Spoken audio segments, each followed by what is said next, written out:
Thanks very much. So I hope everyone's doing well and learning a lot. So we've certainly covered a lot of ground over the last day and a half.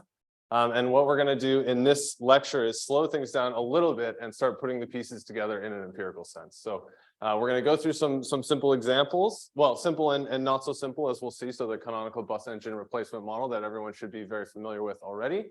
And we're also going to talk about a sort of a very stylized labor model, sort of very roughly in the style of Keenan-Wolpin, which is going to illustrate some other concepts as well. So the idea here is to go pretty slow. I certainly encourage everyone to ask questions and jump in as we go along, just to see how this fits together. And this is really targeted at, if you've never sort of estimated a dynamic discrete choice structural model before, certainly if you've never estimated a dynamic discrete choice model with conditional choice probabilities, this is kind of the entryway into that. So before we get started, I want to just say these files are in MATLAB, so they're .mlx files.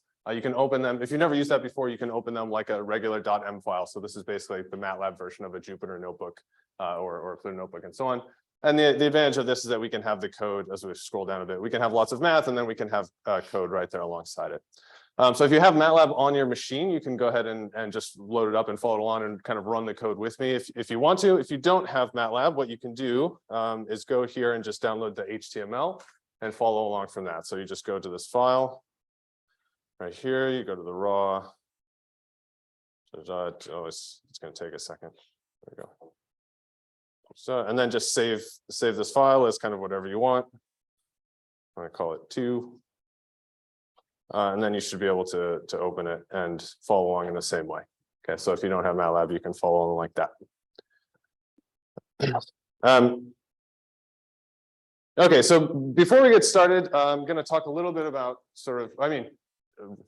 repeating some of the main points of what Bob just presented, and not sort of jumping too much into the middle of the lively debate about whether or not we should be imposing all of the modeling structure on the CCPs when we estimate the model. I think there's a few good reasons for wanting to learn why to do CCP in practice. So one of the main ones for me, and I always come back to this when I'm working with these models, is it's really when you write down estimators in sort of CCP land, you're really very cleanly establishing the link between the underlying parameters that are governing the data generating process and the distribution of outcomes that we observe in the data that's forming this link between the two. Okay, so we want to be very careful about making sure that we understand how and when exactly we can identify the structural parameters in the model, and writing things down in sort of the moment conditions that we can express very easily with the conditional choice probabilities is a very easy way to do that. And we'll see some examples of that in this sort of practical session, especially around things like when we can and cannot identify and estimate the discount factor beta. Okay, so that's going to be one such example. So it's going to be very useful for that. The other thing is that it's really simple and easy to do. So this is useful for a few reasons, and certainly Bob has alluded to this in his lecture, that we can kind of specify these minimum distance estimators, and we can use sort of logit specifications.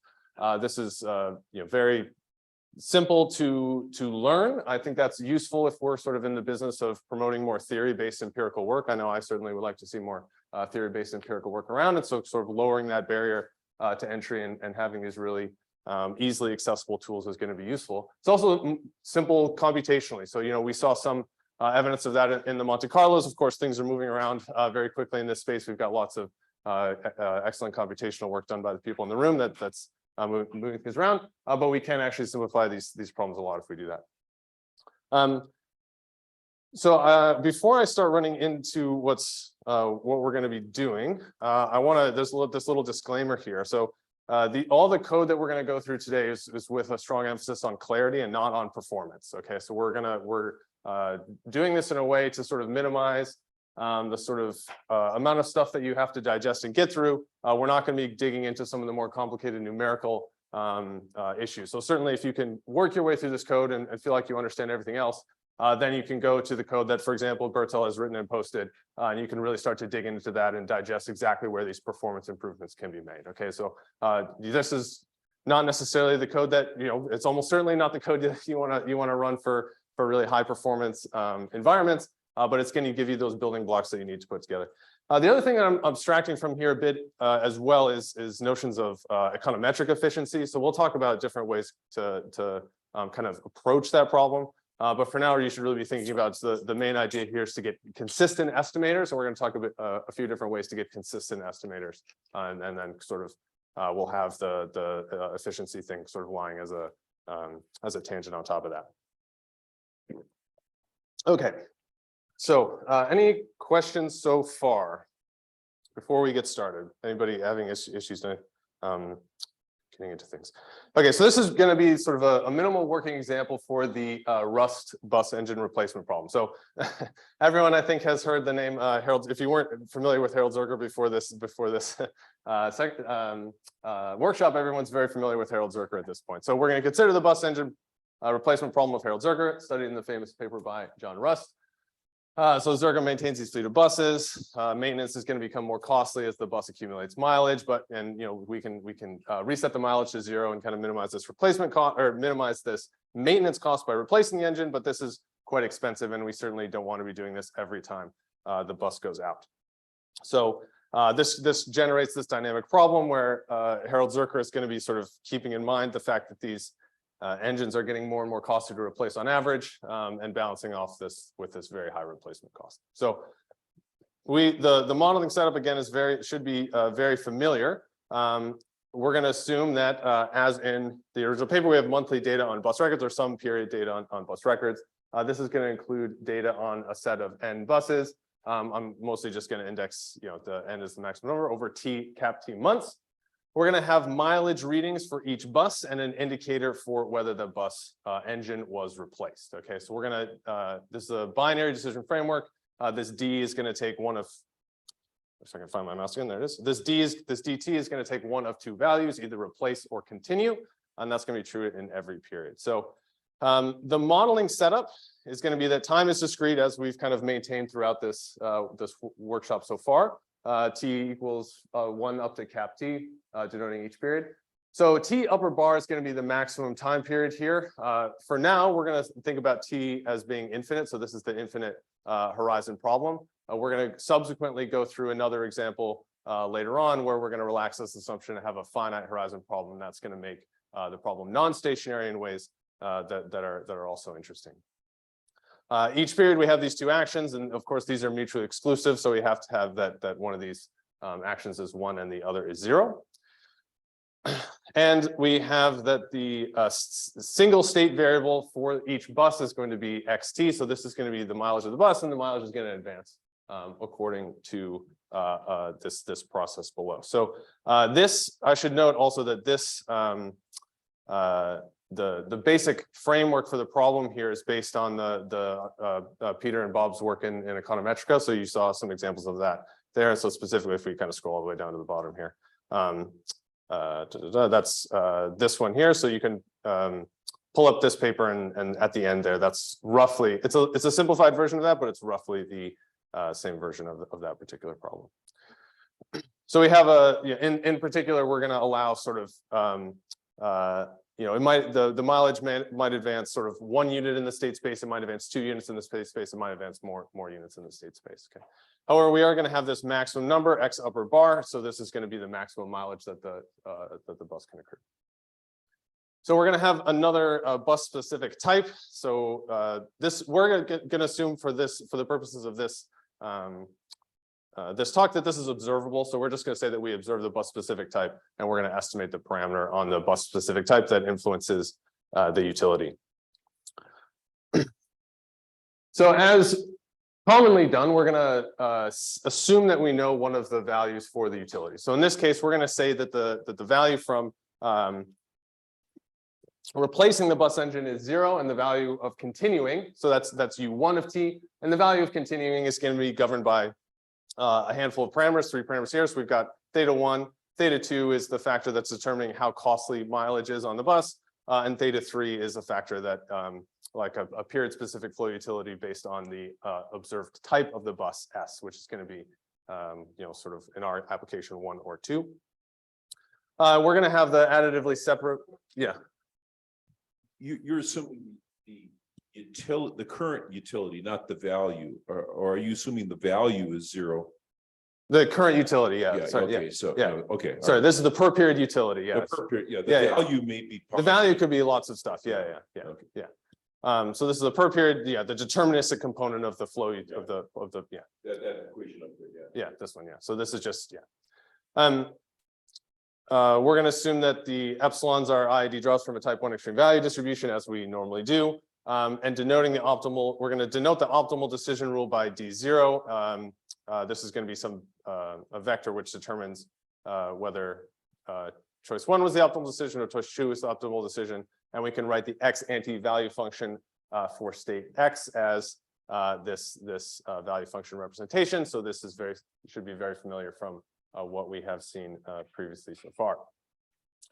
So we're going to again define the conditional value function VJT as the value function over for choice J in period T and state X, ignoring the unobserved utility shock epsilon JT. Okay, so this is saying what is the value associated with choosing action J before the unobserved utility part component is known, and the agent behaves optimally forever thereafter. Okay, so in the case of choosing choice 1, we have set the deterministic component of per period utility to be 0. So we're just going to get the future value here. Okay, remembering that this V here, this is the X anti-value function, meaning this is sort of implying optimal behavior after the decision to replace the bus engine has been made.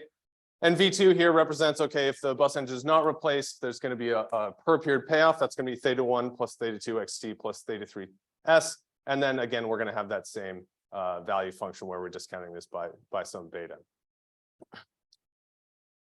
So here we have removed the T subscripts from the value functions and the state transition. So this is because we have in this setting a stationary infinite horizon problem. Okay, so we don't really, in this setting, we don't need to keep track of T.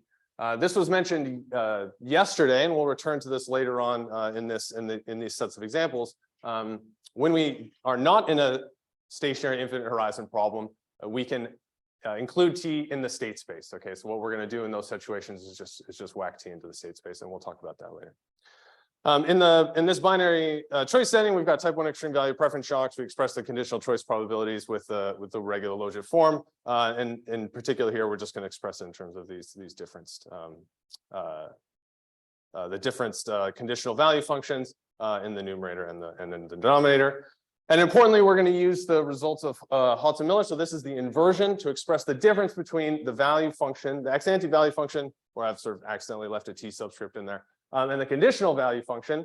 And basically, we can express the difference between these two things as a function of the conditional choice probabilities, where when we've assumed type 1 extreme value distribution for the error term, we have that this is equal to gamma minus log of the conditional choice probability for that choice only as a function of the state when the shocks are type 1 extreme value, and this gamma is Euler's constant, so it's about 0.577. Okay. And then we have finally the representation and identification results here. So I'm going to go sort of a little quickly through this just so we can get to the code part. But basically, the important part here is that we can, through sort of repeated applications of this inversion result, we can sort of telescope out the value function for a particular choice and represent this as the difference between sort of specific paths according to these transition probabilities kappa, where kappa is going to denote the probability of reaching a particular state following a particular sequence of choices. Okay. Okay, so this really is the equation that identifies what the utility is for each state in the state space. Note that everything on the left-hand side of this equation is, well, this is just going to be a utility associated with particular state. Everything on the right-hand side of this equation is known or can be estimated from the data. Okay, so we've assumed that we know the functional form for psi. That's coming from the type 1 extreme value distributional assumption. We can estimate the conditional choice probability straight from the data. And we can estimate the state transition straight from the data. And that's going to give us kappa, which is this probability of reaching states in the future following some defined sequence of choices, or probability distribute or weighted sequences of choices. We're also going to assume for now that we know beta, although we're going to return to that later on. Okay, so What we can do then is we can just stack these in matrix form, and this is very common to do, and we've sort of seen some examples of this. And we can write this in matrix form as the following, where we're going to have the utility associated with each state after choosing choice 2 as some function of all this stuff that we know or can estimate, remembering that this U1 term, this is just a vector of zeros because we've set that utility to be, or we've assumed that that utility is known in 0. And finally, we keep seeing this term show up again. So this was talked about this inverse I minus beta F1. So this is the transition matrix associated with choosing choice 1.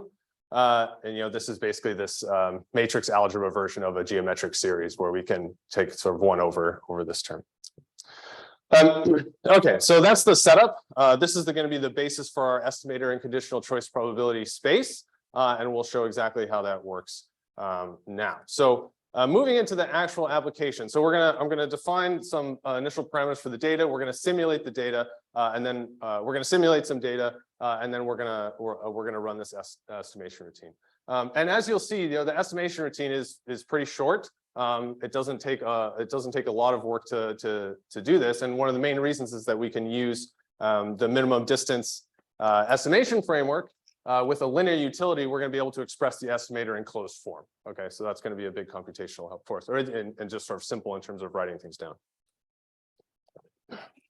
Okay, so what I'm going to do, actually, we're just going to clear all the output. We're going to go back and we're just going to run this section by section. Okay, so we've cleared everything out, and I'm just going to run this first section here. So what I've done is just set the minimum mileage to 0, the maximum mileage to be 15. We're going to say delta x. This is the discretization on the state space. So we're going to say this is just in steps of 0.05. We're making this pretty small for the purposes of this problem. So this is just what the states looks like. So I'm just making this distinction now between index and state values. Usually when we're dealing with this, we kind of want to keep track more of the state index than the state value. We don't really particularly care what the state value is unless we're computing the utilities. And when we're keeping track of things like state transitions and where things are moving in the future, we want to keep track of the indices. Okay, so when we generate the data, that's going to become clear as well. So that's useful. That's just a useful thing to keep in mind. Okay, so recalling that if we don't replace the engine, I didn't mean to do that. If we don't replace the engine, we have this this sort of discretized version of this probability distribution over future state periods. Okay, okay, this should be 10. Sorry. Okay, I'll just do that now. Then we can define the state transitions. So I should also mention as well, for the purposes of this sort of econometric exercise, we're going to assume that the state transitions are known. So we're not going to sort of try to estimate this from the data. We're just going to abstract from any a sampling error and estimation error in the state transitions. So assuming that we know that the distributions follow exactly this functional form, we can actually just write down exactly what the state transition matrix is. So we're going to have the state transitions, which is given by this. Again, this is just following exactly what these exponentials are. This exponential distribution. We're going to be careful so that the last column of this transition matrix is set so that the sum of the probabilities is equal to 1. Again, we need, every time you take a choice, you need to be going somewhere. So we're going to be careful to make sure that that happens. And if we just sort of print out what the state transition matrix looks like, we again saw this previously. Now the number is a little bit different because before we only had non-zero points in the first 3 elements, and now we're allowing them to be sort of more sort of off diagonal elements or positive, so you can kind of move farther along in the state space, at least sort of in index land, based on this the state transition matrix.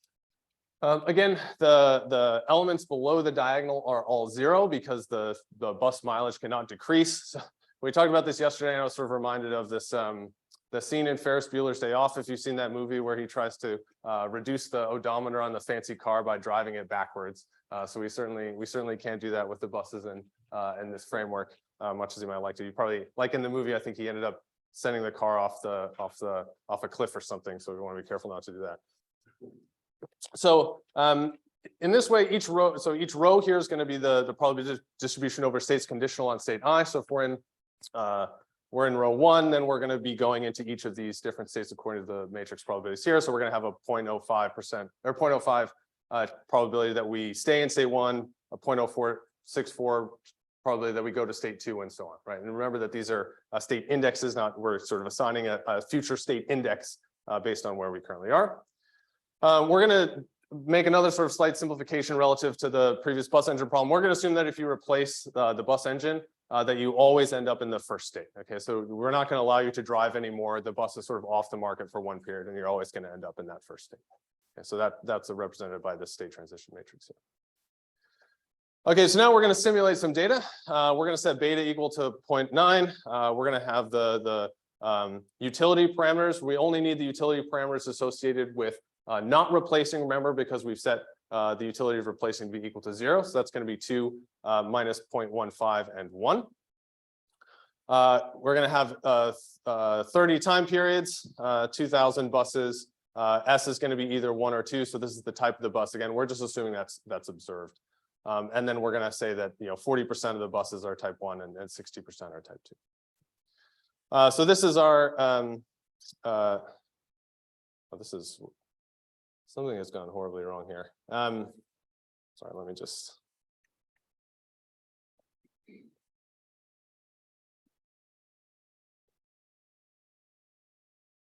Sometimes this works. Sometimes the live editor as this they haven't worked out all the bugs on the MATLAB live scripts. I'll tell you that. That's for sure. Okay, so now we've got a nice looking graph underneath here. Okay, so what we're doing is simulating some data. Again, these are just defining the parameters that we saw before. We have this function generate data at the end. So I've to make these files self-contained, I've included all the functions that are used in estimating and generating the data within the file itself. Now, MATLAB is still a little annoying that it forces you to define functions at the end of a file. But if we scroll down, we can find this generate data function here. Okay, so this is going to go step by step through the data generation process. I'm not going to talk about the simulation here. If we have time, maybe we can talk about it towards the end. It's most, for the purposes of estimation, we don't really need to keep track of what's going on there. But of course, if we want to do counterfactuals, then of course we're going to need to be doing some simulation. Then we're going to have to keep much more careful track. Okay, so this is the data. So you'll notice that we've got a few different objects when we generate the data. So we've got the time period. We've got the data on X. This is the mileage. We've got the data on S. This is the bus type. We've got the data on D. So this is the decision that's made by Harold Zerker for each particular bus and time period. And we've also got the index. Okay, so the data X index. This is again very useful to keep track of. We want to keep track not only of the mileage that's actually accrued, but also kind of where in the state space we are, sort of in the state number. So just to sort of illustrate what these look like, I mean, this is pretty straightforward, but this is a 2000 by 30 matrix where each column corresponds to the different of one time period for all the different buses, and then we're moving across and we're getting the different time periods for the buses, and the decisions are made here. Okay. Okay, so we're going to plot this now. So we'll just take like a mileage replacement decision for one of the buses, mileage and replacement for bus number 1. You can see that the mileage accrues a bit, and then the bus engine gets replaced, and the mileage resets to 0, and then the mileage is going to keep moving up, and then the bus engine gets replaced again, and it goes back down, and so on. Okay, pretty straightforward. Okay. So now we're going to move into estimation. So there's basically, when we're talking about conditional choice probability estimation, there's two things that we need to do.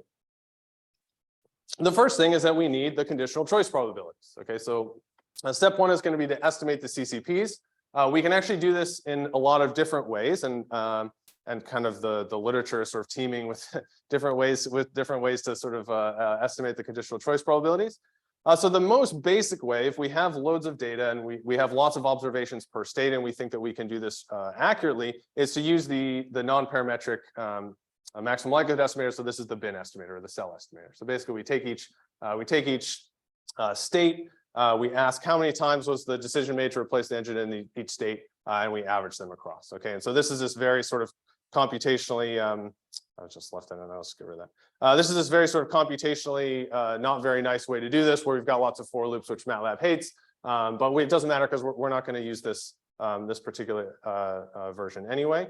There are a couple of things to keep track of here if you are going to use this. So first, we may want to make sure that we have actually reached all the states. So this is This step here is just a check to make sure that we actually have a valid conditional choice probability estimate for each of the states. So that's certainly something that we're going to want to keep track of. We don't want to be plugging NaN values into anything, and we certainly don't want to be trying to apply estimates based on states that have never been, or states that have never been reached. The other thing is that if we're going to use this, I find this trick useful. So sometimes you'll have a state that's reached in the data, but say the decision was always made to replace the engine conditional on reaching that state. If that happens, then we're going to get what the statistical degeneracy in the sense that we're going to have a conditional choice probability of 0. We're taking logs of these conditional choice probabilities, so we don't want to take the log of 0. And anyway, our model says that we should never have a conditional choice probability equal to 0 anyway. We always want these contained strictly within the open interval 0, 1. Okay, so in practice, when doing this, it's actually very common to not use this specific estimator, and instead to use something else. So there's actually lots of things that we can think of as using in order to recover the conditional choice probabilities. So what I'm doing here is just a logit. Okay, so we're going to say we're gonna get the conditional choice probability as some logit. You can use sort of flexible stuff that's in there. So we've got the state, we've got the state squared, we've got the identity of the bus, we've got that interacted with the state, and so on. Okay. Now, in principle, you can make this as complicated or as simple as you want. The main objective in this first stage is to kind of accurately reflect the conditional choice probabilities as truthfully as possible. Okay, so that's the main thing that we want to do. So we can do the cell estimator, we can do these like really flexible logits. We can even do lots of other crazy stuff. So there's this, I'm just going to pull this up here. There's this paper by Mitsuru Igami, which was published in the Econometrics Journal, which I believe was in the issue that was edited by the nice people here. And so he makes the point that when something like AlphaGo, when AlphaGo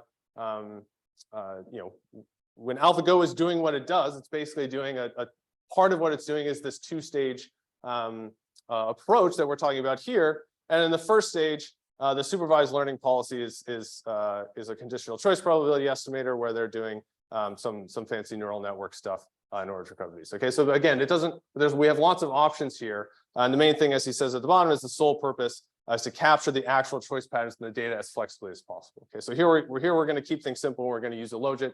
But if you're kind of taking this into real world applications, again, you just want to be estimating these things as accurately as possible. Okay, so I'm just using, again, in the interest of keeping this self-contained, it's just an inbuilt MATLAB routine for multinomial logit. Okay, so this MNR fit, all this is doing is it's going to take this logit, this set of predictors that we've specified, and it's going to try to predict what the conditional choice probabilities are based on this set of predictors. And then we're just going to we're going to fit them. That's the multinomial regression val function. And this is just going to apply our fitted values for each of the different state combinations that we have. Okay. And we're going to say, we had sort of defined this twice, these CCP hats. We're going to say we want to use the logit ones for this. Now, one thing that we may want to be careful of is that we're not too far off. So in this case, because we've simulated the data and we know exactly what the data generating process is, we can say that for sure. So we're going to grab the true value functions from our value function iteration, which is taking forever to here we go. The figures take a while to load sometimes. Okay, so these are estimated conditional choice probabilities here. These are on the left. And this is the true ones here on the right. And as you can see, we're doing a reasonably good job. Okay, so we shouldn't necessarily be too concerned that we're introducing a ton of bias into our conditional choice probability estimates using this logit framework. And noting in particular that we haven't actually even made this like super flexible and complicated. You could think about all kinds of additional stuff that you would want to do here, non-parametric and semi-parametric methods and other types of things. Yeah, so these are the estimates where here we've got the mileage state index. This is the bus type, so estimates on the left and the true values on the right. Okay, so that's the first stage. Okay, first stage again, get the conditional choice probability estimates. We've done that. We can do that, like I said, in a variety of different ways. Here we've used a logit with some interaction terms, but pick your poison on that one. Okay. Now we're going to define the estimator. So the estimator now is going to follow the moment conditions from that formula above. So we've reproduced it here, and this type of representation actually forms the basis for a bunch of different estimators, including some that you'll see tomorrow. But it's going to be very sort of computationally and econometrically simple in the framework that we have. So we have sort of think about each of the terms in this equation as a vector associated with each state. Okay. So this, again, this U2 here, this is going to be the utility associated with choice 1 and choice 2 and choice 3 and so on. These capital psi terms, again, are just the that offset term from the conditional value function, right? This is sort of that penalty term associated with not taking the choice that was optimal. We're going to define these vectors in a similar way, where we have these gamma terms floating around, but we also have the log of the conditional choice probability associated with that state. Okay, so this would be, in this case, it's the log of the conditional choice probability of replacing, and in the psi2 case, it's the log of the conditional choice probability of not replacing. So this is why you want them to be inside. Yes, exactly. Yeah, because if we start taking logs, then yeah. So even though the model actually predicts that these probabilities are inside of the unit interval because of the epsilon shocks, the estimated ones could be, cells again, like cell estimators. Yeah, if you have cell estimators, it could be zero. First, for states that don't have a lot. So, in the second stage, you can adjust. I'm not going to talk about that too much here. You can adjust for that basically, like even if you have a cell estimator for a particular state, there's not a lot of observations for that state. You can apply a weight there that's gonna minimize the influence that state has on the overall estimates, and so there's sort of ways of addressing that. But yeah. Okay. I mean, with the logit, that's not a problem because everything's going to be between 0 and 1. Yeah. Okay. So what this code is then doing is just going to give us the unrestricted estimates for the utility associated with not replacing the engine for buses of type 1 and buses of type 2. Okay. So in this case, again, we only have, remembering that U1 we've defined to be a vector of zeros, we basically only have 3 terms, well, 3 sort of additive terms, I guess. We've got this first term, which is psi1. Okay. We've got the second term, which is psi2. That's this one. I've gotten rid of the gammas because those are going to cancel. In fact, whenever we're doing these kinds of things, the gammas are typically going to cancel.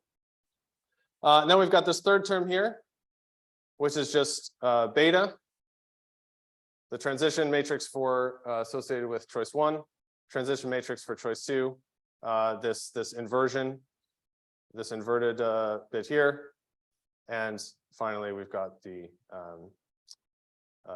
psi1 plus u1. Again, psi1 has the gamma, so we're keeping that in for this one, and u1 is just 0, so we can drop that out. We're going to do the same thing for choice 2. The only thing that we're doing here is the S2 rather than S equals 1. Okay, and then with a weighting matrix, some weighting matrix W, we estimate the parameters so as to minimize this weighted squared deviation. So we're going to pick our parameter theta such that the utilities that we picked for assigned based on our parameters are going to be as close as possible to the unrestricted utility estimates that we just estimated using the conditional choice probabilities. Excuse me. Where again, these are just these stacked representations. Now, because our utilities are linear, this is where we can express the estimator in closed form, right? And in particular, we can just use some least squares regression, ordinary least squares regression, weighted least squares regression in order to estimate the structural parameters. Okay, so we're going to define the states. So we're just going to have all the states put together. This is just all the states with S equal 1. This is all the states with S equal 2. Or sorry, all the mileages with S equal 1, all the mileages with S equal 2.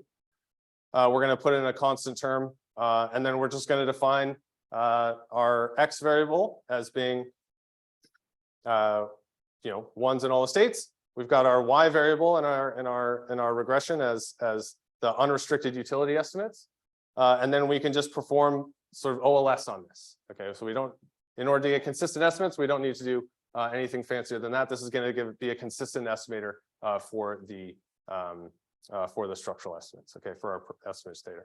And so this is what's done here, and we can see this is the minimum distance conditional choice probability estimates.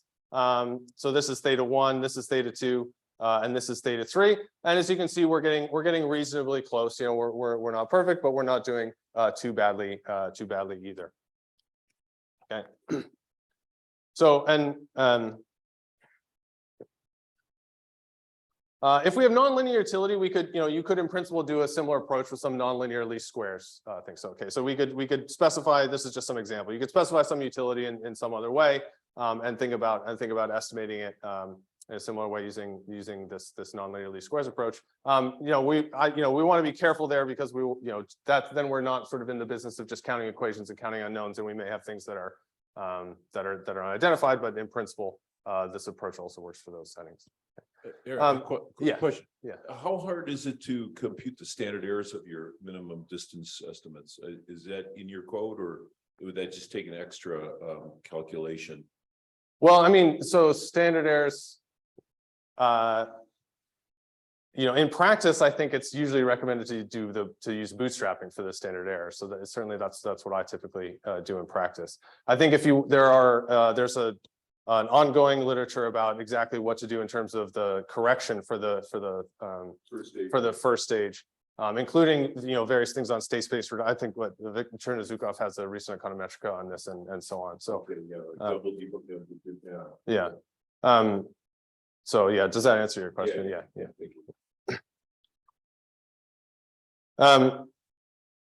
Okay, so yeah, this is sort of getting to this point. So in general, we want to account for the sampling error in the first stage. So the components of this U2 hat are going to depend on the first stage estimates for the conditional choice probabilities. We usually want to use a weighting matrix that's going to account for this uncertainty. Okay, so we haven't really sort of thought too much about what this weighting matrix is or should be, but in general, we're going to want to do that. Okay, and for good reason. So this is sort of alluded to in the discussion just now. If we have conditional choice probabilities that are estimated with a large amount of error, there's a lot of variance associated with the estimate, I should say, because there's a small number of observations per that state, or it's a particularly noisy choice for other reasons. We don't want to assign a lot of weight. We don't necessarily want to assign a lot of weight to that when we're performing this minimum distance estimation routine. So we're gonna want to make sure that we have chosen a weighting matrix in the regression that's going to minimize the effect of this estimation error on the estimates. Okay, so there's a bunch of different ways to do this. So this is because we don't have too much time and we still have a few more examples to get through. We're not going to talk about that too much. So you can see sort of remark 5 of this paper by Murto, Calypsidi, and co-authors, which discusses this. Just to show you that the weighting matrix does actually matter. This is just going to do a weighting matrix based on the number of observations per state. Okay, so the number of observations per state. So we're going to apply less weight to states that aren't reached as often and more weight to states that are reached as often. And we can see that things are moving around a little bit, and maybe they're getting a little bit better. Okay, so for reference here, we have also included here a full information maximum likelihood routine. So you can see this function is also included at the end of the code.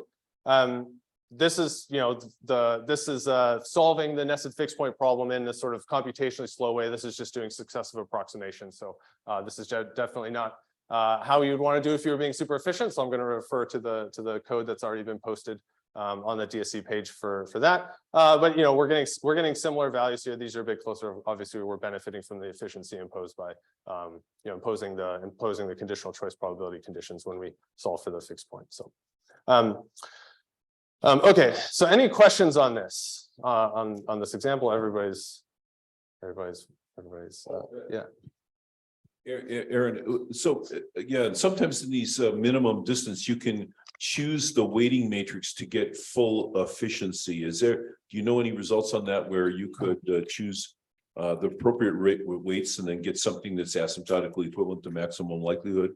I'm not aware of any results for this particular context, but I don't know if Bob is aware. He's yeah, I know that in general it's possible, but yeah, I'm not aware of results for this specific context. Although I'm sure that the work has been done on this. Yeah, even if it can be difficult to find the standard errors, you could still use these as like the styling values for doing maximum likelihood. Yeah. Right out of the, Yeah, so I think one thing, I mean, I know this was mentioned previously, and I meant to mention it at the start, but I think I forgot, is that one of the main applications for this method could be to get good starting values for another estimation routine, something like full information maximum likelihood. That's going to be a useful application for this setup as well. Yeah. Okay.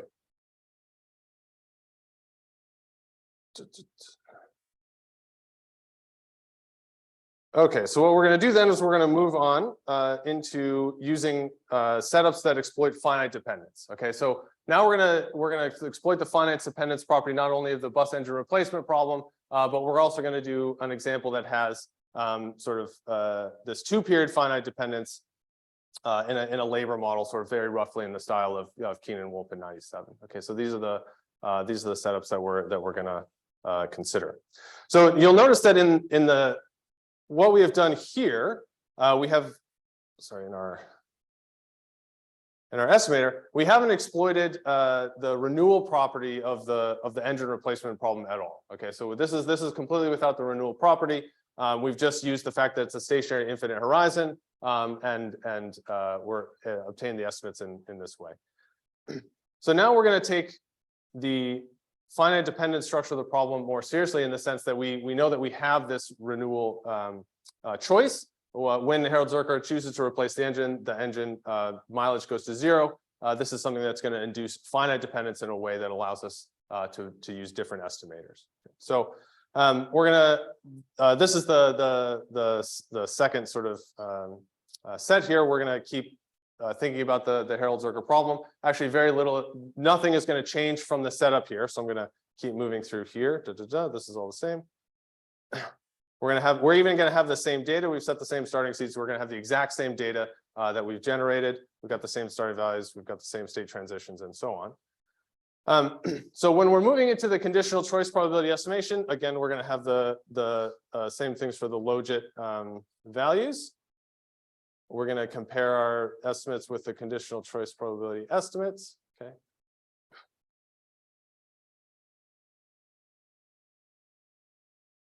Okay, so this is the part that's a bit different. Okay, we're going to think about using a multinomial logit or a logit estimator in order to that takes advantage rather of the finite dependence property of this particular model. So as it says here, the specifics of this problem allow for the conditional choice probability to be sort of especially beneficial. So we're going to express the difference between the ex-ante evaluation and the choice probability, and the conditional evaluation as this function of the conditional choice probabilities, and this allows for a significant simplification of the differenced value function. So in particular, if we have the value associated, the conditional value associated with choosing a choice of not to replace, or sorry, to replace the engine, then we can write it in this way, where in the next period, what we're doing is sort of forcing the next period action to be that we're going to replace the engine. Okay, so in the next period, we're going to say that no matter what happens, Harold Zerker is going to replace the engine for this bus in the next period. Now we have to offset this with this correction term, right? This may not be the optimal choice. Okay, in order to account for the fact that this may not be the optimal choice, we're going to include this minus log P1 term here in order to, as this correction term. So we know the functional form from the type 1 extreme value distribution, and then we've got our gamma term here. I've sort of chopped off the rest of the beta here, or the rest of the value function here, but we've got it here. Okay, so then we can express the overall value function conditional on choosing a choice of not to replace as this term that involves, say, okay, we're not going to replace this period. We're also not going to, or sorry, we're going to replace this period. We're also going to replace the engine next period. We're going to correct for the fact that this might not be the optimal choice. Okay, and then we've got this beta squared term that has the conditional value function, or the ex-ante value function after. Okay, so we're going to say we're going to get to a state that says you replace this period conditional on state X, you got to state XM. You replace next period, you're going to get to state XM tilde, conditional on m. We're going to sort of add up over the relevant probabilities here, and then we're going to have our value function from period t plus 2 afterwards. Now we're going to do the same thing with the conditional value function for the option of not replacing. We're going to say this period you're not going to replace. Next period you're replacing for sure. We're going to, this is actually, yeah, okay. Next period you're replacing for sure. Cancel. This should be the P1. Now next period you're replacing for sure. We're going to penalize you for that according to this term here, which I am trying to fix, and it's not coming up for me.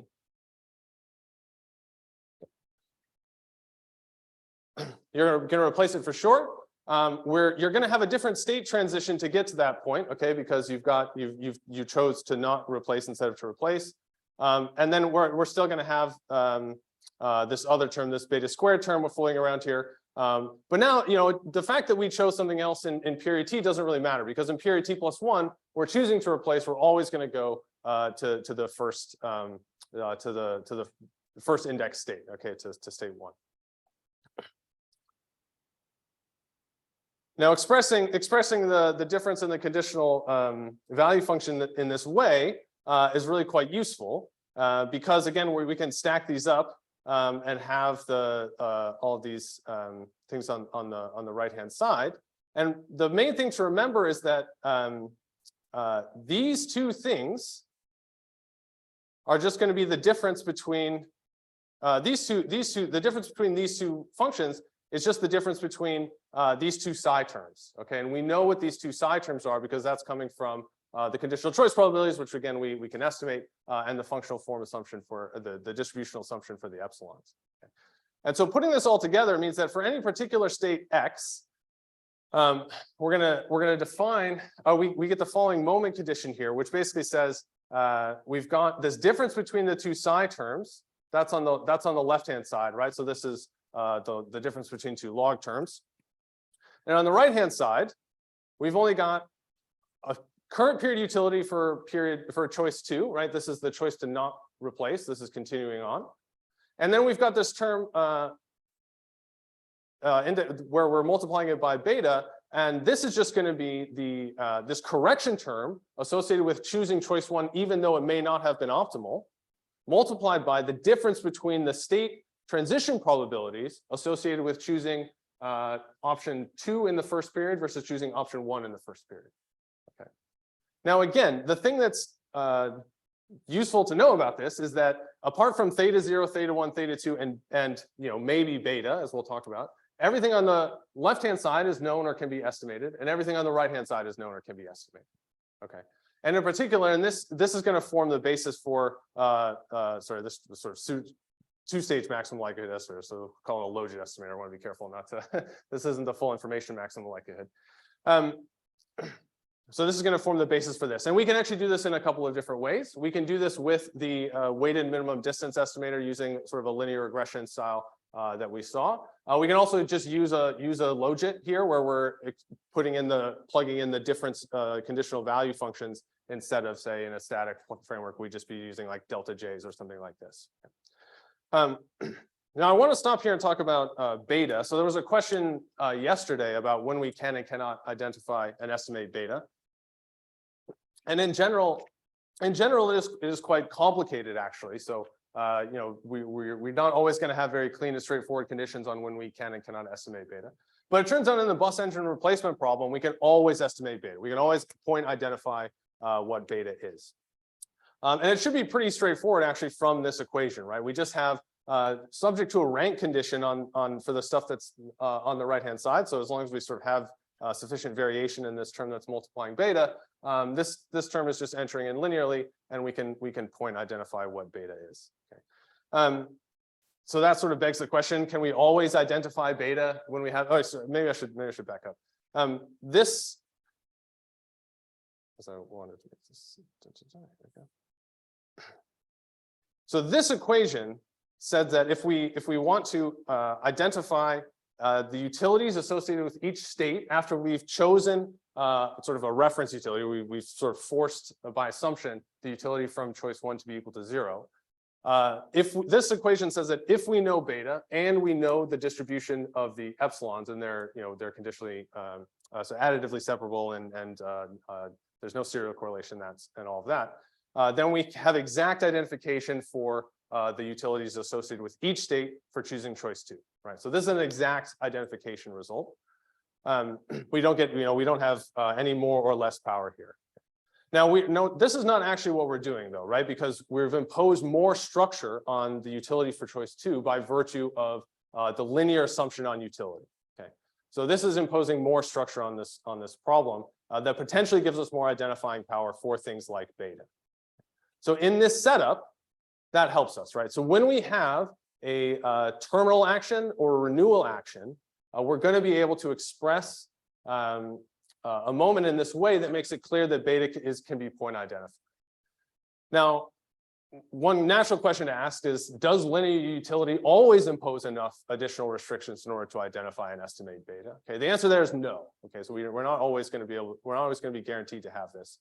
So this nice paper that's included in the reference list, if you scroll down and check the link, they provide kind of a very exhaustive set of results around when you can and cannot identify beta and what identification of beta means in various contexts. Okay.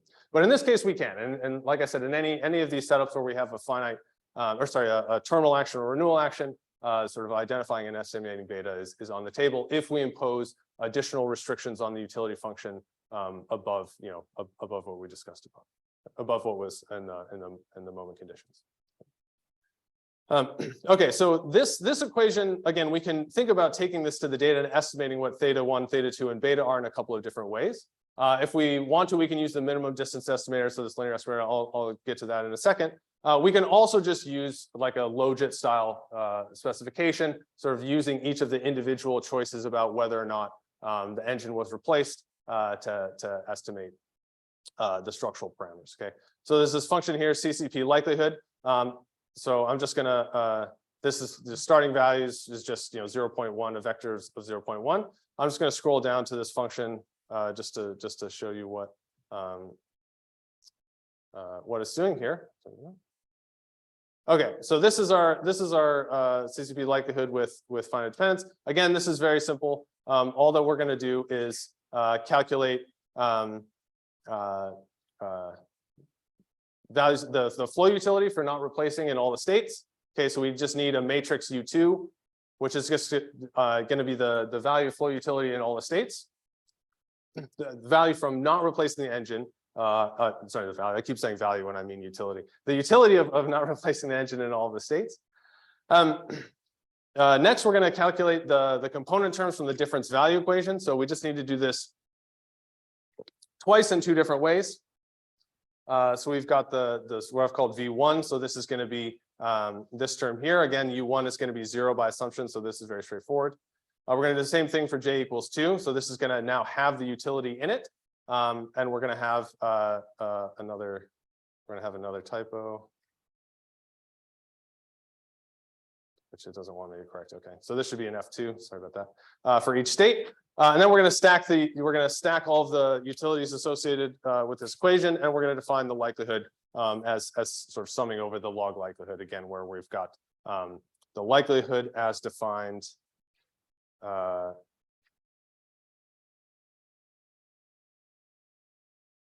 As defined here. Okay, so this is the quasi-maximum likelihood estimator. So this is the exactly the likelihood that we're defining when we do it this way. So in this case, our H function, our offset term is very simple because we have this finite dependence property. But you could think about it in more general settings as well. Okay, so this is the code that does this. So we're doing some sort of MATLAB likes doing everything in vectorization. So if you've used MATLAB, you probably know that MATLAB hates for loops and it likes matrices. So that's what we've done here. So we've got a theta 1, a theta 2, and a theta 3. Note that any theta end here, that's going to be beta. This is what we want to. This is our beta term. So this is going to in this term, this is just hitting this correction term for the utility, where EMC here is defined to be Euler-Mascheroni constant. So this is the Euler, that gamma term, sorry, that shows up everywhere. Now we're using this map function. That's just going to copy this a bunch of times because we actually have the same thing going on, right? We've only got this is sort of deterministically sending it to the first index state. So we're just going to make sure that we copy it for each of the possible states that we could have started out at. Doing the same thing for choice 2, where again this is this xtran. This is our F2. Okay, so this is saying that when we're taking choice 2. Now we're going to keep track of where we end up for our mileage in period t+1. That's not going to matter for period t+2 because when we get to period t+1, we're going to replace no matter what. Okay, so but we're going to keep track of the state here. This is just this command here. This is just putting everything in terms of a linear index. Okay, so now we've got matrices, but it's usually easier to work with linear indices in MATLAB. So this is just going to linear indicize everything. And this just computes the likelihood. Okay, so again, this is the log likelihood. We're taking the negative here because we're going to use a minimizer instead of a maximizer. So if you've never done that before, and this is our likelihood. Okay, so pretty straightforward stuff. When we get up to the, oh sorry, I went too not far enough. So this is the estimation. So this is all I'll just run this section again just to show you that. That it's working. Okay, and you can see that again the estimates are doing pretty well. Okay, so this should not be surprising based on the Monte Carlo results that we saw from the talk just now. And we're basically doing the same thing. So we're getting pretty close. We've kept all the same parameter values in the data generating process, and we're even estimating beta pretty precisely here. Okay, so we're doing pretty well overall.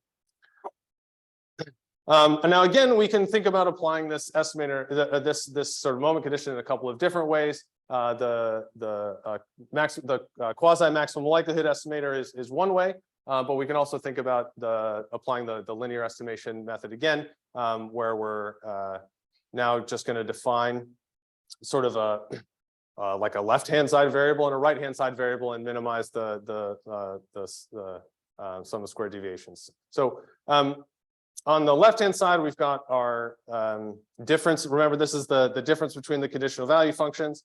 And on the right-hand side, we've got our linear terms. And all we're going to do is define the factor on beta. Okay, so this is just this multiplier here. That's going to be this term. We're gonna put that into our matrix that's going to form the basis for our minimum distance estimator. And then we can do the same thing again. So here to illustrate it, I've actually used as a check to make sure that this works. I've actually used the true CCPs here. This is abstracting from the sampling error, just to illustrate that we're actually identifying what we claim to be identifying with this minimum distance estimator. So when we plug in the true CCPs, you can see that we get out the sort of the true values exactly back. So okay, so this should not be a huge surprise. We've plugged in the true CCPs, and the model tells us exactly what the parameters are. Okay, and then finally, again, we've got the full information maximum likelihood. This is exactly the same as we did before, so I'm not going to talk too much about that. Okay, so the last thing that we're going to talk about is expanding this basic framework in a couple of different ways. So we're going to talk about first, so let me talk about the setup. This is going to be a labor model. We're going to think about a model of human capital accumulation. We're going to think about workers who have a choice between different occupations. So they can either stay at home, so this could be sort of unemployment or home production, or they can work in a blue collar sector job and they can work in a white collar sector. Okay, so this is sort of very roughly in the style of Keenan-Wolpin, although it's much simplified in a few important ways. Now there's a few things that are going to make this different from the bus engine model. So the first thing is that workers don't live forever, and they're certainly not in the workforce forever. So we certainly hope not. So that's going to induce a finite horizon into this problem. So workers are going to retire and they're going to leave. The other thing is now that we have three choices. Okay, so now we have three choices. Now this is sort of a very simple and sort of small generalization here, but we're going to have to just be mindful of what we're thinking about in terms of finite dependence when we have three choices instead of two. Okay, so that's going to show up later on. So we're going to describe this, estimate this labor model. This is the simple framework. So let's talk about the setup. So in the setup, time is discrete. We've got an annual discount factor beta. We're going to say that each period corresponds to a year. The model is going to track workers through their lives until retirement. We're going to say that workers start at age, we observe workers starting at age 35. And then they're going to keep working until their last period choice is going to be made at age 64. Once they reach age 65, they are forced to retire. Okay, so they retire permanently. In period T, individual I is going to decide whether to work in a blue collar job. So we're going to denote that by B. Whether to work in a white collar job, we're going to denote that by W. Or whether to stay at home and not work, and we're going to denote that by H. Okay, so as usual, again, the options are going to be mutually exclusive. Each of these options is taking value in the set 0, 1 for each of the different choices. Now, workers are going to accumulate human capital through work experience. So this is the part of the problem that makes it, well, one of the parts of the problem that makes it dynamic. Okay, so the more human capital that you acquire, the higher utility that you're going to get from working. So we're abstracting from things like wage processes and estimating wages and so on. But you can think about acquiring, sort of utility for working in a particular sector increasing with your human capital is sort of corresponding to higher wages based on human capital accumulation and so on. Okay, so we're going to note by C for capital the total experience of the individual in blue collar jobs, and CIWT the total experience of individual I in white collar jobs. Okay, so now we're going to have the utility functions for working in the blue collar and white collar jobs given by the following. So again, we're making the choice that staying at home gives you a flow per period. The deterministic portion of your utility from staying at home is 0. Okay, so we're just going to say the utility from staying at home, that's going to be 0. The utility from working a blue collar job is given by this. So we've got a set of parameters which is indexed by the occupational choice. And importantly, we have a switching cost here. Okay, so this last term here, the theta 4, so theta 4 superscript J for J equals B or W. This is going to denote a cost from sort of switching industries. Okay, so if you were working at a blue collar job and you switch to a white collar job, maybe there's some adjustment that you need to do in order to be comfortable. Maybe it takes you longer to find a job, or you get a job that wasn't as great as you wanted. This is also going to apply if you're coming from staying at home to working in a job, right? There's going to be some kind of switching cost, some kind of penalty, utility penalty associated with going from unemployment back into the labor force in each of these different sectors. Now, the switching cost is actually, this is useful for labor market setups, and we think, it could be quite natural here. Switching costs are also a very common feature of dynamic demand, things for durable goods or other types of setups. So you see switching costs a lot in things like marketing models. Maybe you want to model someone's decision to move from an Android smartphone into an iPhone, into an Apple smartphone, and there's going to be some switching costs associated with getting all your apps and syncing all of your devices and so on. Okay, there are some implicit utility costs because you really love Apple and you don't want to switch to Android or whatever it is. Okay, so the switching cost actually shows up in a lot of situations, and it sort of naturally induces dynamics into the decision-making problem. Okay, so we've got two sources of these dynamics here. The state variables are going to include the human capital accumulated, as well as the indicator for whether or not you're going to be forced to sort of take a switching cost if you move into a particular occupation. Okay, so this is the human capital, as well as whether or not you're going to be subject to the switching cost. This is going to be a function of what your choices were last period. Okay, so this is going to capture the switching cost. We're going to assume again that there's a type 1 extreme value shock on each of the options. I should clarify that this is not a standard assumption in labor models. This, particularly in Keenan-Wolpen, they make different types of shock choices there. So that's sort of outside the purview of what we're talking about in this practical session. But please do read the paper and read what they do, because they have good reasons for making the choices that they make. But within this model, and for the interest of time and sort of keeping things cohesive, we're going to assume that epsilon is type 1 extreme value again. One simplification that we're going to make here is that the state transitions are deterministic. So there's nothing in this setting, unlike the sort of 50-50 chance that we saw of getting an extra human capital accumulation boost, that was contained in the end of the last lecture. Excuse me, in the end of the last lecture. In this case, if you work in a sector, you accumulate 1 extra unit of human capital in that sector. So there's going to be no sort of decay or depreciation of human capital. It's just going to stick with you until the terminal period. And also because the other component of the state variable is just whether or not you worked in a sector, that's just going to go from 0 to 1 kind of deterministically based on your choices. Okay, I think I've switched from C to H here, so human capital. Now we're going to denote by F the state transition for labor choice J. The state transition to deterministic, each row is going to be a single 1, and then the remaining rows equal to 0. Okay, so this model is non-stationary. In the bus engine model, conditional on state X, it didn't matter what time period a decision was made. The future sort of always looked the same, right? So the future looks like the past, looks like the present. Everything's kind of the same. So the finite time horizon, this is no longer the case. So we obviously expect people to make different choices about their labor or their human capital accumulation early on in life as opposed to later on in life. Okay, so we definitely do not want to be thinking about this as a stationary problem. So, as the last period approaches, it doesn't make sense for anyone to want to spend lots of time accumulating human capital. They're just going to want to either retire or cash in on their accumulated experience by working.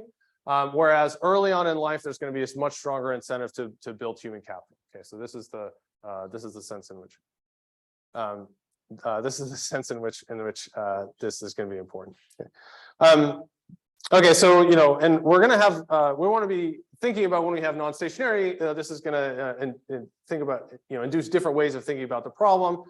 So there's a few different ways in which we could have a non-stationary framework. So first is that if the utilities are changing, so if we have a change in the utility function at any point in time for any state, then we can no longer think about it as a stationary problem. The second is if the state transitions are changing in any state at any time period and for any pair of states, then we're going to have a non-stationary problem as well. And finally, we also have that if the time horizon is finite, then we're going to have a non-stationary problem as well. Okay, so in this model we have the third condition. So because we only have the third condition, we don't have to index the utility or state transitions by time, but we do have to index basically everything else by time. Okay, so in particular, the value function and conditional choice probabilities are all going to depend on the time period t. So and this was mentioned yesterday. When the model's non-stationary, time is a state variable. Okay, so we're going to include the time period t as a state variable in the model. So now we've got our conditional value functions, again, assuming that the flow utility from choosing to stay at home is 0, the deterministic flow utility from staying home is 0. We're defining the conditional value functions in this way. And again, with the type 1 extreme value assumption on the epsilon shocks, we're going to get the normal sort of logit utility associated, or sort of logit conditional choice probabilities associated with a particular choice X. Okay. So now we're going to show a finite dependence representation. Okay, so one of the potential issues with these types of problems is they can add additional sort of computational complexity because we're going to have to solve this backwards induction problem in order to get the value functions. Okay, so this can be a bit of a pain. So we start in period t, we work backwards period by period to compute the ex ante value function in each period, and in that period, and then we move backwards. And in order to get the overall ex ante value function. So if we have a really big state space where we have lots of periods, this can take a long time. Okay, so we can't so at least some of the tools of the numerical tools of like nested fixed point and so on, some of these are no longer going to work in this setting. So finite dependence is really going to help with this because it doesn't require looking all the way into an individual's future until the retirement age. So if we have row period finite dependence, we only need to look row periods in the future. So in the renewal problem, we just needed the 1 period ahead conditional choice probabilities to get the engine replacement. In this setting, we need 2 period finite. We need 2 period ahead. Okay. Now the reason is the following: if we were just looking at human capital accumulation, we would only need 1 period. Okay, we would only need 1 period, or sorry, we don't need 1 period ahead, right? We'd only know 1 period ahead because you would say, okay, I'm not going to. So one path is I'm not going to work today. The next period I'm going to work, and the alternate path is I'm going to work today, and next period I'm not going to work. Okay, and in both cases, you've accumulated 1 extra unit of human capital.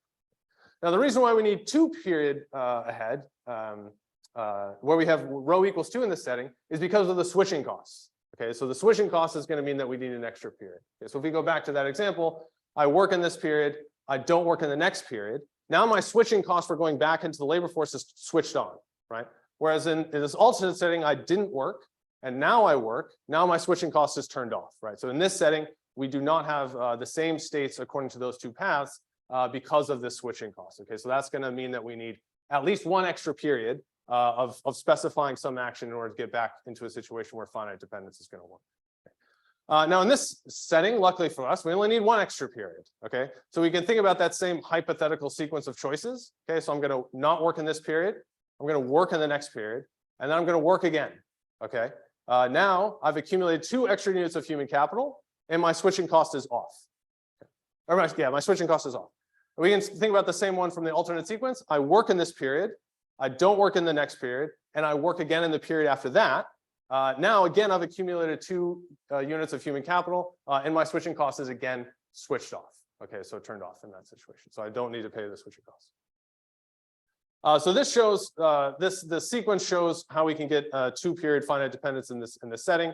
So again, just as I described. So if we've got a certain amount, we've got a certain state. Okay, so in this case, we've said both of the. This is someone who didn't work in the previous period, so they're going to have to pay a switching cost if they go into either workforce, blue collar job or white collar job.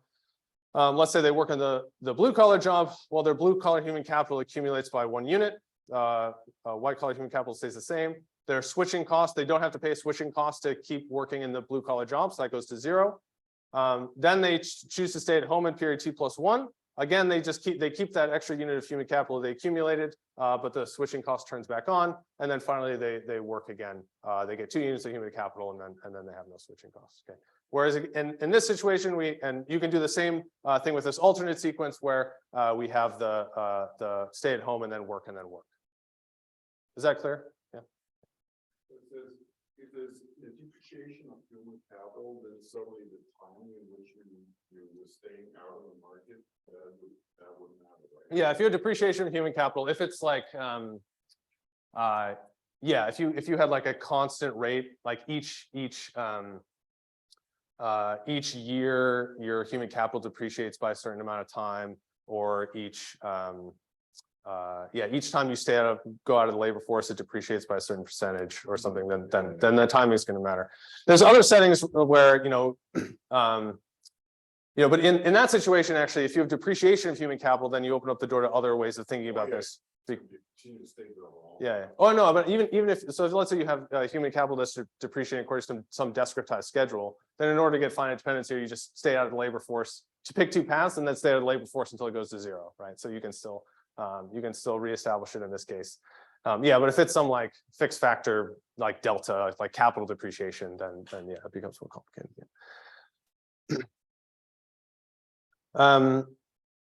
Okay, so now we're just going to expand this out. We're going to do this for 2 periods instead of 1 period. The only difference now is that we have to keep sort of 2 beta terms in our difference conditional value function expression, or for our utility function expression. So we're going to express a utility for choice J by expanding out some sequence of choices from the reference utility. So we're going to say the reference utility is staying at home. Again, the reference utility has a yeah, we're going to assume that we know this, right? This is going to be set to be equal to 0 in all the states.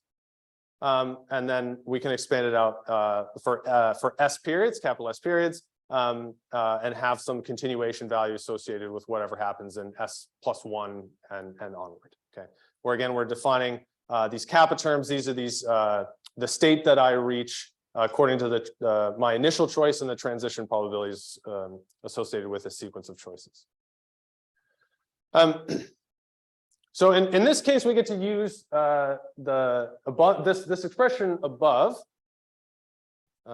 this one, and we're going to sort of define our choices that are going to satisfy finite dependence in kind of this smart way. Basically, we're going to say, okay, we're going to do the homework work and the work homework example. Okay, and we can actually do this for 2 different sequences. We can do this both for the blue collar job and for the white collar job. Okay, so that exact same sequence I talked about doesn't depend on if it's a blue collar job or the white collar job. As long as it's work homework and home work, we're still in the same situation. Okay. So we're going to do that for say some choice. So this J here, this can be either blue collar or white collar occupational choice. When we plug this in and rearrange, essentially we're only going to have to worry about the T+2 periods. Okay, so basically, okay, so maybe I should back up. We're gonna do this. We're gonna calculate this thing twice for two different sequences. Okay, so this is the homework work and the work homework sequence, and then we're going to difference them. Okay, and once we difference them, this last term at the end, that one goes away. Okay. So now we only have to worry about 2 periods ahead. Now, again, because we specified linear utility in this situation, everything in this equation is actually linear is going to be linear in the parameter vector, as we'll talk about when we get to the actual application. Okay.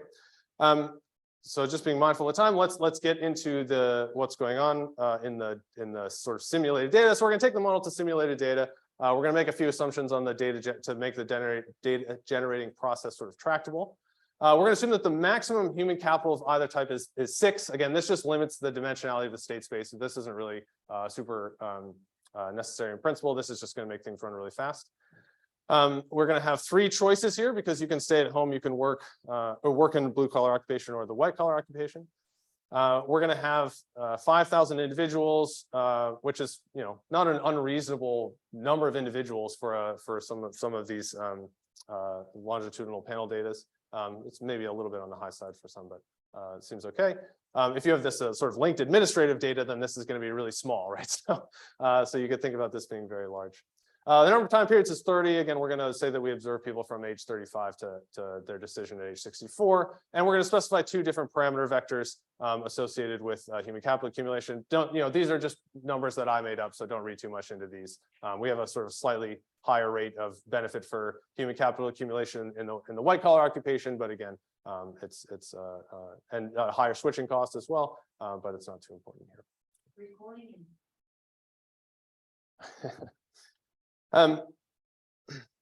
Okay, so now we're going to just specify some things and simulate the data. So here we've specified the maximum amount of human capital that you can accumulate through either path.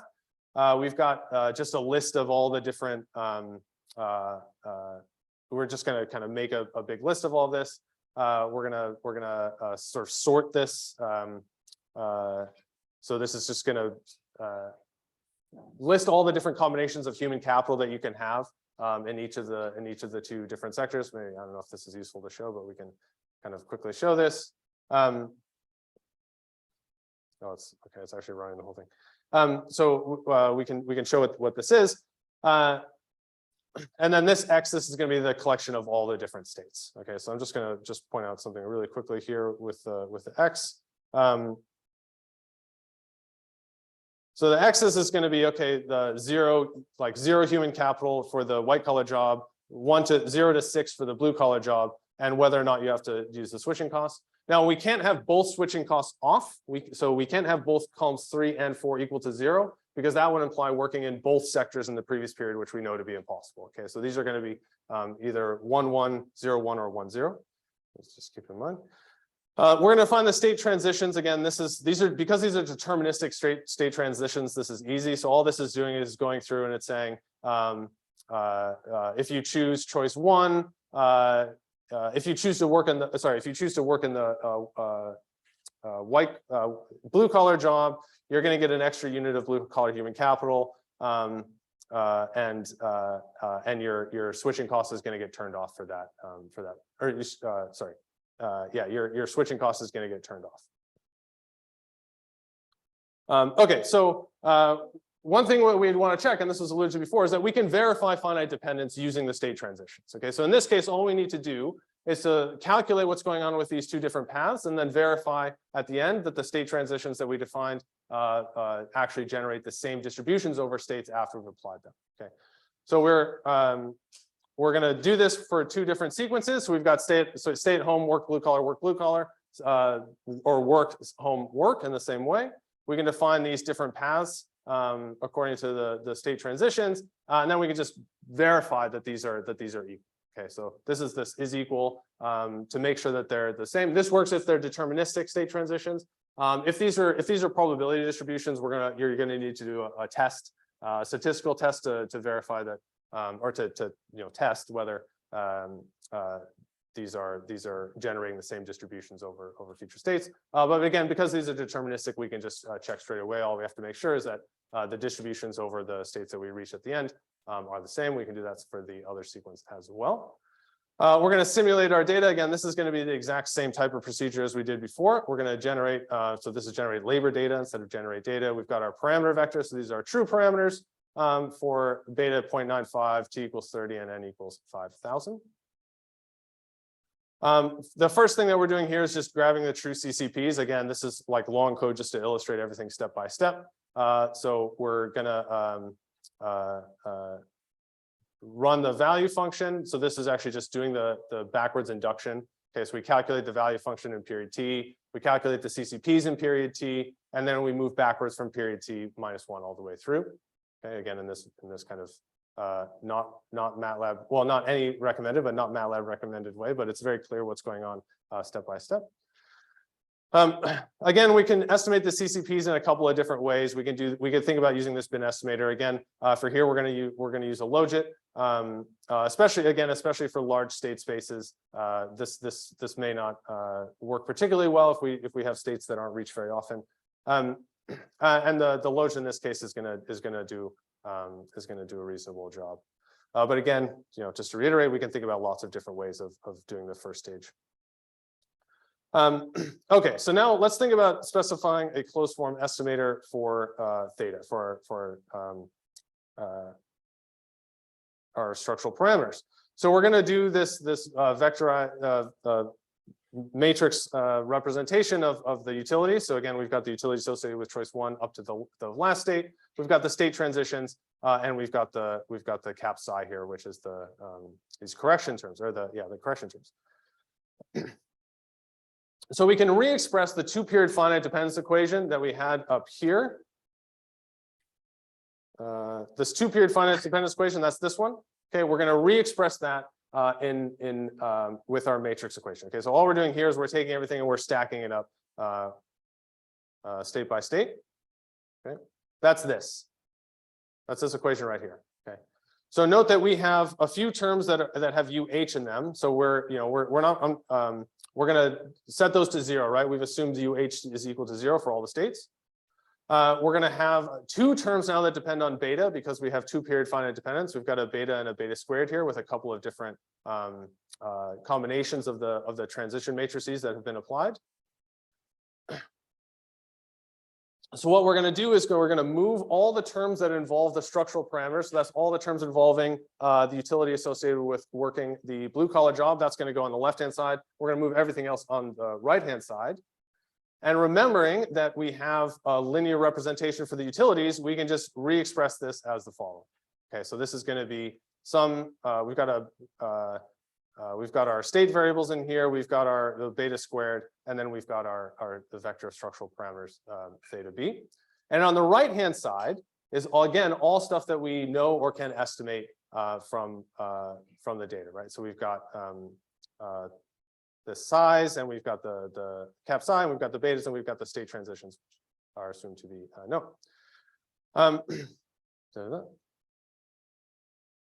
So this is going to make it clear that we can express this in closed form. Again, we can use a minimum distance estimator to do this. We're just going to define some terms here. So I'm going to define yb of little t to be this term on the right. I'm going to define z to be this term on the left. And then we can use our minimum distance representation here in order to estimate this. Okay, so this is again just minimizing the sum of squares. Okay, so then we can do this. Notice that we can do the same thing for both B and W. So if we do the same thing for both B and W, remembering that we have two different sets of parameters. So we've got a set of parameters that's specific to choice B, and we've got a set of parameters that's specific to choice W. We're going to have this. We can generate this block representation for our matrices. Where y is going to have a block of YBs here, where this is going to be stacked according to each time period, and the same for the YWs. And then we're going to do the same thing for the Zs. Okay, and then we're just going to get this minimum distance estimated. Okay, so for simplicity, we're just going to again use a regular linear regression estimator here. We may want to be mindful again of a weighting matrix that's going to take into account that some of these are estimated more noisily than others. But in general, if we do this, and I think we have the estimates here. In general, you know, we're still getting pretty close with this. We again, keeping in mind that these are going to be consistent estimates for our structural parameters. We can improve the efficiency of this by being careful with a weighting matrix choice.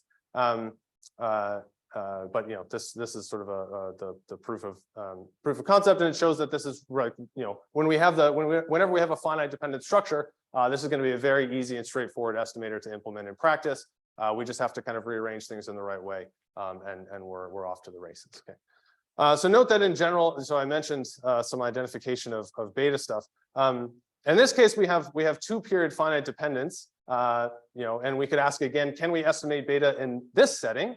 And again, the answer is unfortunately no, or at least we can't be sure that it's going to be point identified. So this is discussed in the paper that I talked about last time, and it's linked in the references.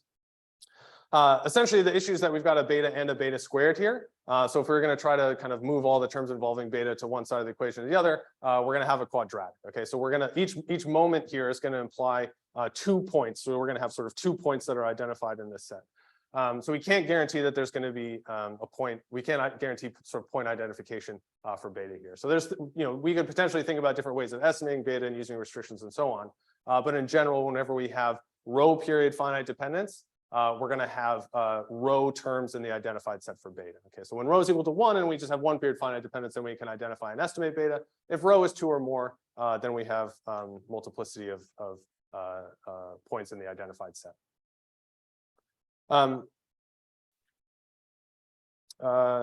Okay, yeah. So this is our linear regression estimator. Again, we're just kind of waiting by the I think here we're waiting by the number of observations in each state. And we can again compare against full information maximum likelihood for reference. So I'm just about out of time. Is that right? Yeah, 3 minutes. Okay. But that's sort of good because we're basically at the end of the stuff that I wanted to talk about. So I hope this has been useful just in terms of putting things together and kind of building up what we're doing. So piecing things together, especially with a conditional choice probability representation. It's very simple. We just have to do a couple of pre-processing steps with estimating conditional choice probabilities, arranging the data in a smart way, and then we can do something like a logit estimator or an OLS estimator in order to get the consistent estimates for the structural parameters.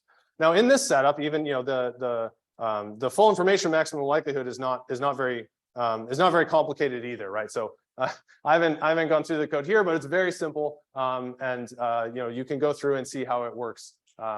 In principle, again, if you want to actually see how to apply this code, I encourage you to look elsewhere in terms of maximizing the computational performance. But if you want to see exactly how to estimate, that's here as well. Cool. Yeah, that's all I have. So I'm happy to take any questions. And other than that, I'll turn it over for the break, and we can come back and hear about endogenous grid point methods. Thanks very much. Yeah.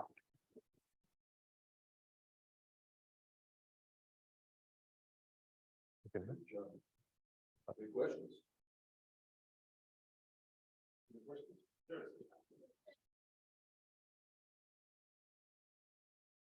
This one. Well, it could be, there's several sources of why it might be off here. So we may have gotten just a really weird set of data. That's kind of unlikely because we've got a big data set here. It could be bias in the first stage estimates for the conditional choice probabilities. Again, when we did this here, and I didn't talk about it too much here because we were doing basically the same thing. This is a logit representation. We've tried to be sort of flexible by including some interaction terms and stuff, but we could be much more flexible here, and we're probably not really nailing the conditional choice probabilities very well when we do this. Okay, so that's one thing that we want to keep. That's one source of potential sort of bias in the estimates. If there's bias in the first stage, then that's going to feed into the second stage. Basically, the more time we spend, so the more careful we are getting really accurate first stage estimates for the conditional choice probabilities, the less the less we should be worried about, like, I don't know, these kinds of deviations happening. The other thing is that, like, this is, like I said, the weighting matrix here was not very carefully constructed, and actually in the two-period finite dependence case or in the non-stationary case, it's even trickier to think. We want to be really careful in thinking about what the weighting matrix is or could be, because here, now we're thinking about different combinations of paths of states across different time periods. Okay, so now what we really would want to do is estimate the sampling error of these terms and basically this X matrix, right? Everything that's going to depend on the conditional choice probabilities and factor that into the weighting matrix. So you can see this paper by Murta Calypsidi and Paul Scott and Sousa Rodriguez. They have a comment in there that's their remark 5. They talk about this weighting matrix choice, and they refer to a couple of articles there that talk about how to do that. So, well, in very general settings, it's not application specific to this setting. But yeah, those are the different things that could happen.